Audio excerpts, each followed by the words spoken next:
नमस्कार दोस्तों, आज हम एक बेहतरीन टॉपिक पर वीडियो लेकर आए हैं और उम्मीद है कि ये वीडियो आप लोगों को काफ़ी पसंद आएगा। तो आप लोग इस वीडियो को एंड तक ज़रूर देखें। आप लोग अक्सर कांग्रेस के बारे में तो डेली सुनते हैं। कांग्रेस टर्म, कांग्रेस शब्द का नाम मीडिया, सोशल मीडिया पर डेली आता है। लेकिन क्या आप लोग जानते हैं कि नेटल इंडियन कांग्रेस क्या थी? जी हाँ, नेटल इंडियन कांग्रेस की स्थापना महात्मा गांधी जी के सहयोग से दक्षिण अफ्रीका में की गई थी। यह टॉपिक काफ़ी इंफॉर्मेटिव और नॉलेजेबल है और आप इस वीडियो को ज़रूर देखें।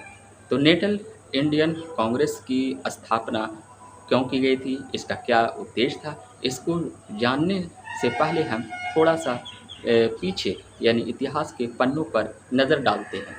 दरअसल 1895 के बाद दक्षिण भारत के कई राज्य, खासकर केरल, तमिलनाडु, आंध्र प्रदेश, इन तमाम जगहों से शुगर केन लेबर यानी कि गन्ना मजदूर जो है वो दक्षिण अफ्रीका गए थे और वहीं वो काम के सिलसिले में अनुबंध के आधार पर वहाँ रह गए थे।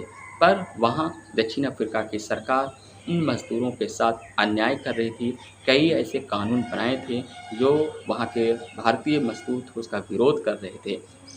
जब गांधी जी इंग्लैंड से बैरिस्टर की डिग्री लेकर भारत आए थे, तो आने के बाद उनके दोस्त एक व्यापारी थे जिनका नाम अब्दुल्ला था। जी हाँ, और वही व्यापारी के केस के सिलसिले में गांधी जी पहली बार दक्षिण अफ्रीका गए।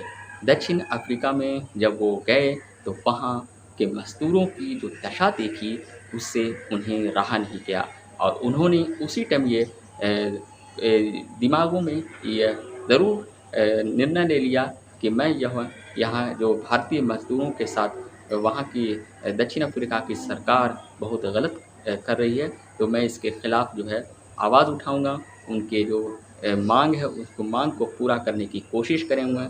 उनके जो राजनीतिक और सामाजिक स्तर बहुत बुरे ढंग के हैं, तो उनको देखकर वो बहुत ज़्यादा नाराज़ हो गए और उन्होंने जो है वहाँ की सरकार के ख़िलाफ़ जो है मज़दूरों को एकत्रित किया, संगठित किया और इसी परिस्थिति में उन्होंने नेटल इंडियन कांग्रेस की स्थापना की।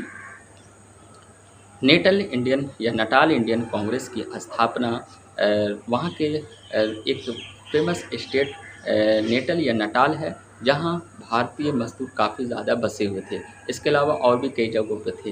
तो इस जगहों पर महात्मा गांधी गए और वहाँ के मज़दूरों से उनके राजनीतिक और सामाजिक स्तर पर उनका जीवन स्तर को जानने की कोशिश की और उन तमाम मांगों के लिए वहाँ की सरकारों से दबाव डालने की कोशिश की। और उसी दौरान यानी कि 1906 में दक्षिण अफ्रीका में एक कानून बना। ये काला कानून था तमाम भारतीय मज़दूरों के ख़िलाफ़, जिसमें यह अनिवार्य किया गया था कि हर भारतीय मज़दूरों को अपनी पहचान के लिए वो पंजीकृत प्रमाण पत्र हर टाइम हमेशा उन लोगों को रखना पड़ेगा और जिसके पास ये प्रमाण पत्र नहीं होगा उसे काम से वंचित किया जाएगा। और इसका वहाँ के मज़दूर जो भारतीय मज़दूर थे इन्होंने पूरा विरोध किया। नेटल या नटाल से लेकर टेक्सास तक मार्च निकाले गए, उसमें गांधी जी ने सहयोग किया और एक तरह से दक्षिण अफ्रीका के खिलाफ जो है कई जगहों पर व्यापक प्रदर्शन हुए। उसी दौरान भारत में गवर्नर जनरल लॉर्ड हार्डिंग थे, तो गांधी जी ने ये कोशिश की कि यहाँ जो है गवर्नर जनरल से इस मुद्दे पर बात की जाए। गांधी जी के जैसा कि आप लोग भी जानते हैं राजनीतिक गुरु गोपाल गिरीश गोखले जो कि एक बेहतरीन उदारवादी नेता भी थे और उन्होंने और लॉर्ड हार्डिंग के साथ और गांधी जी ने ये बातचीत की।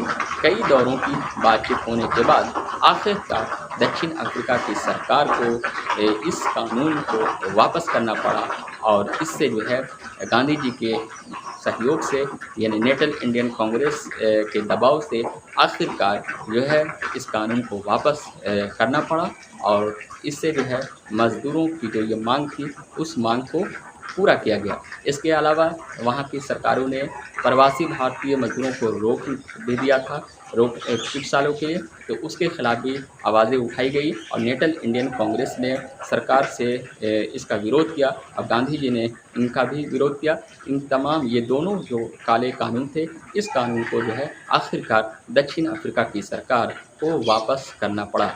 तो अब आप लोग समझ गए होंगे कि नेशनल इंडियन कांग्रेस की स्थापना भारतीय मजदूरों के मांगों को पूरा करने के लिए, उनके राजनीतिक स्तर और सामाजिक स्तर में को सुधार करने के लिए गांधी जी के सहयोग से इसकी स्थापना की गई थी।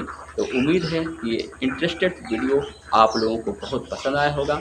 अगर आपको ये वीडियो पसंद आए तो इसे लाइक और शेयर ज़रूर करें और हाँ, हमारे चैनल कमाल नॉलेज डेस्क को सब्सक्राइब ज़रूर कर लें। शुक्रिया।